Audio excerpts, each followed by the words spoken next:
Halo Ibu dan teman-teman, perkenalkan kami dari kelompok 4. Nama saya Angel Lanita Nilete dengan NIM 25040200015. Halo teman-teman semua, perkenalkan nama saya Chelsea Pranayanta Meno dengan NIM 25040200009. Baik, perkenalkan nama saya Gregorius Agung Sumantraya dengan NIM 2504000004. Halo, perkenalkan nama saya Nikita Raja dengan NIM 25040029. Saya sebagai moderator yang akan memandu jalannya presentasi dalam kelompok kami. Pada kesempatan kali ini, kami akan mempresentasikan hasil wawancara kami dengan salah satu pelaku UMKM. Dari hasil wawancara tersebut, kami juga menyusun pencatatan keuangan berupa jurnal, buku besar, dan neraca saldo.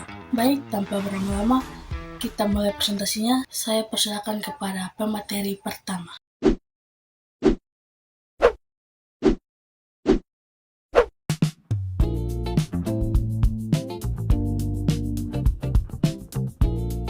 Di sini saya akan menjelaskan tentang profil usaha, operasional, dan contoh transaksi. Stay tune.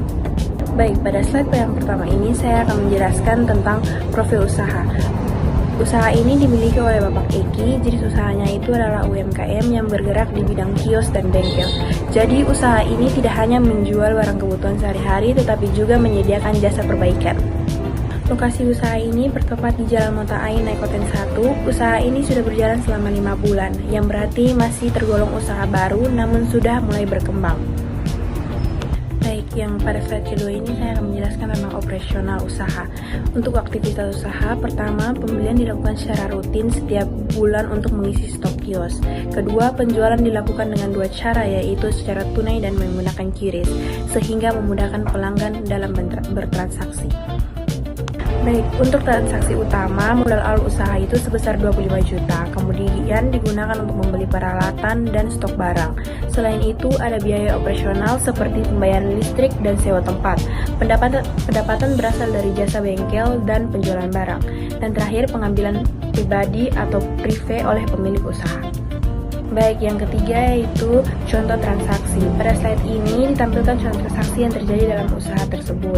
Tanggal 2 Januari, pemilik menanamkan modal awal sebesar 25 juta.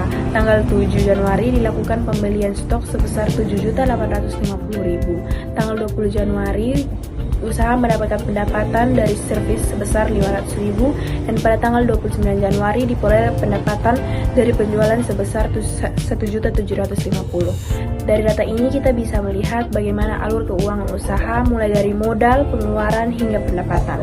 Baik, kita masuk pada siklus akuntansi. Pada bagian ini, kami menampilkan pencatatan transaksi dari UMKM yang telah kami wawancara.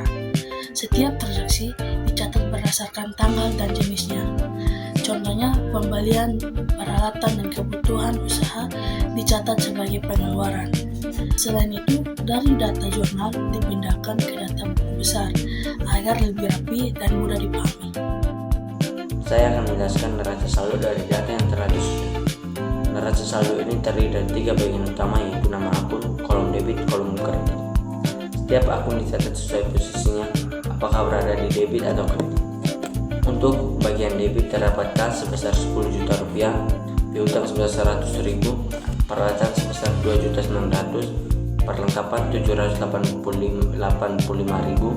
utang usaha 800.000, prive 800.000, beban sewa 1.500.000, beban usaha 1.650.000. Sedangkan pada bagian kredit terdapat modal sebesar 25 juta, pendapatan jasa sebesar 1.100.000.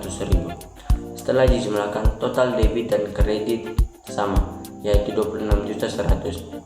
Hal ini menunjukkan bahwa pencatatan sudah seimbang. Keseimbangan ini berarti secara perhitungan tidak ada kesalahan dalam pencatatan.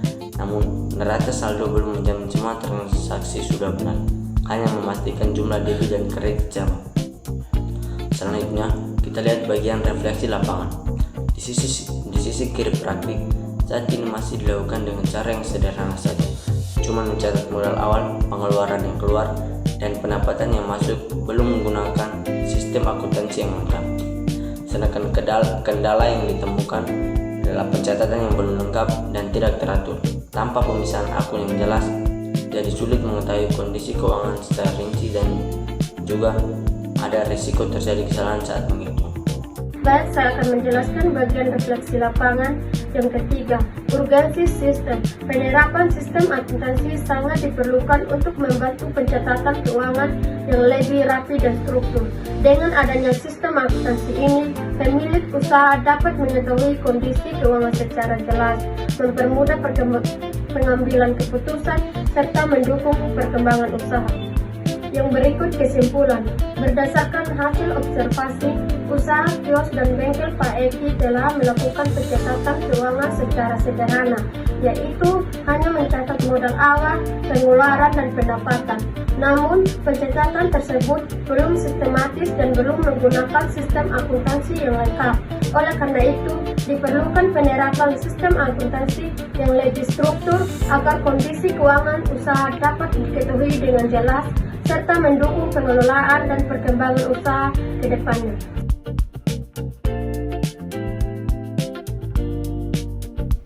Semoga materi yang kami sampaikan dapat dipahami secara baik. Kami mengucapkan terima kasih kepada narasumber yang telah bersedia membantu dalam proses wawancara. Mohon maaf apabila terdapat kesalahan dalam penyampaian. Terima kasih atas perhatian dari Ibu dan teman-teman semua. Sampai jumpa.